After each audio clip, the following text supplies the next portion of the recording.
नमस्कार दोस्तों। पश्चिम बंगाल की राजनीति इन दिनों एक बार फिर पूरी तरह से सुर्खियों में बनी हुई है। राज्य का राजनीतिक माहौल लगातार गर्माता जा रहा है और हर दिन कोई न कोई नया बयान या राजनीतिक घटना इस माहौल को और अधिक तीखा बना देती है। चुनावी सरगर्मियों के बीच नेताओं के बयान न सिर्फ राजनीतिक गलियारों में हलचल पैदा कर रहे हैं, बल्कि आम जनता के बीच भी चर्चा का बड़ा विषय बने हुए हैं। इसी बीच पूर्वी मेदिनीपुर जिले के तामलुक विधानसभा क्षेत्र में आयोजित एक विशाल और बहुचर्चित चुनावी रैली ने राज्य की राजनीति को एक बार फिर राष्ट्रीय चर्चा के केंद्र में ला दिया है। इस रैली में असम के मुख्यमंत्री हिमंता बिस्वा शर्मा ने हिस्सा लिया और अपने तेज तर्रार भाषण से राजनीतिक माहौल को और अधिक गर्मा दिया। रैली स्थल पर जैसे ही हिमंता बिस्वा शर्मा पहुंचे, वहां मौजूद भारी भीड़ में जबरदस्त उत्साह देखने को मिला। समर्थकों ने जोरदार नारों, तालियों और जोशीले स्वागत के साथ उनका अभिनंदन किया। पूरा माहौल एक बड़े राजनीतिक उत्सव जैसा प्रतीत हो रहा था, जहां हर कोई उनके संबोधन को सुनने के लिए उत्सुक था। मंच पर मौजूद नेताओं और कार्यकर्ताओं में भी खासा जोश देखा गया। अपने भाषण की शुरुआत में ही उन्होंने पश्चिम बंगाल की मौजूदा राजनीतिक स्थिति पर टिप्पणी करते हुए कई महत्वपूर्ण और तीखे राजनीतिक संकेत दिए। उन्होंने कहा कि किसी भी राज्य की प्रगति के लिए ये जरूरी है कि सभी वर्गों, विचारधाराओं और समुदायों को साथ लेकर चला जाए। हालांकि उन्होंने ये भी इशारा किया कि कई बार ऐसा माहौल देखने को नहीं मिलता, जिससे समाज में दूरी और राजनीतिक तनाव बढ़ता है।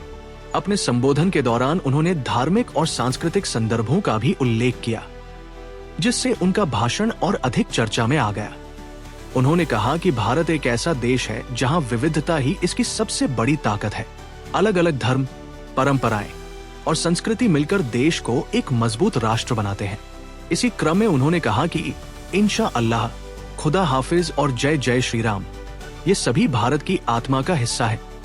उनके इस बयान पर रैली स्थल पर मौजूद समर्थकों ने जोरदार तालियां बजाई और माहौल और अधिक जोशीला हो गया। उन्होंने आगे ये भी कहा कि किसी भी राजनीतिक नेतृत्व को किसी एक विचार या भावना तक सीमित नहीं रहना चाहिए, बल्कि सभी भावनाओं और परंपराओं का सम्मान करते हुए आगे बढ़ना चाहिए। उनके अनुसार एक सच्चा लोकतंत्र वही है जहां हर व्यक्ति की आस्था और पहचान को समान सम्मान मिले। इसके बाद उन्होंने सीधे तौर पर पश्चिम बंगाल की मुख्यमंत्री ममता बनर्जी पर राजनीतिक तंज भी कसा। उन्होंने कहा कि दीदी के मुंह से कभी जय श्री राम नहीं सुनाई देगा। इस बयान के बाद रैली स्थल पर अलग अलग तरह की प्रतिक्रियाएं देखने को मिली। जहां एक तरफ समर्थकों में उत्साह और तालियों की गूंज थी, वहीं दूसरी ओर कुछ लोग गंभीरता से उनके बयान को सुनते नजर आए। हिमंता बिस्वा शर्मा ने अपने भाषण में अयोध्या राम मंदिर और देश में हो रहे सांस्कृतिक बदलावों का भी उल्लेख किया। उन्होंने कहा कि भारत में सांस्कृतिक और धार्मिक चेतना लगातार बदल रही है और इसका प्रभाव विभिन्न राज्यों में अलग अलग रूपों में देखने को मिल रहा है। उन्होंने ये सवाल भी उठाया कि क्या सभी राज्यों में राष्ट्रीय सांस्कृतिक प्रतीकों को समान महत्व दिया जा रहा है या नहीं। पूरे भाषण के दौरान रैली का माहौल लगातार गर्म और ऊर्जावान बना रहा। मंच से उठते नारे, समर्थकों की भीड़ और नेताओं की मौजूदगी ने इस कार्यक्रम को पूरी तरह चुनावी रंग में रंग दिया। हर ओर राजनीतिक जोश और उत्साह स्पष्ट रूप से दिखाई दे रहा था। इस रैली के बाद राजनीतिक विश्लेषकों की भी प्रतिक्रियाएं सामने आ रही हैं। उनका मानना है कि इस तरह के बयान आने वाले समय में पश्चिम बंगाल की राजनीति को और अधिक जटिल और प्रतिस्पर्धी बना सकते हैं। पहले से ही राज्य में राजनीतिक ध्रुवीकरण काफी मजबूत है और ऐसे बयानों से ये ध्रुवीकरण और बढ़ सकता है। विशेषज्ञों का ये भी कहना है कि इस तरह के भाषणों का असर सीधे तौर पर जनता की सोच और चुनावी माहौल पर पड़ता है।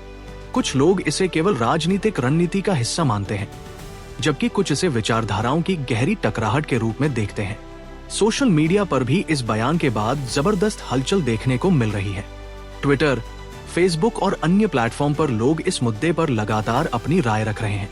समर्थक और विरोधी दोनों ही पक्ष अपने अपने तरीके से इस बयान की व्याख्या कर रहे हैं, जिससे ये विषय तेजी से ट्रेंड करने लगा है। अब सबसे बड़ा सवाल यही है कि इस बयान के बाद पश्चिम बंगाल की राजनीति किस दिशा में जाएगी।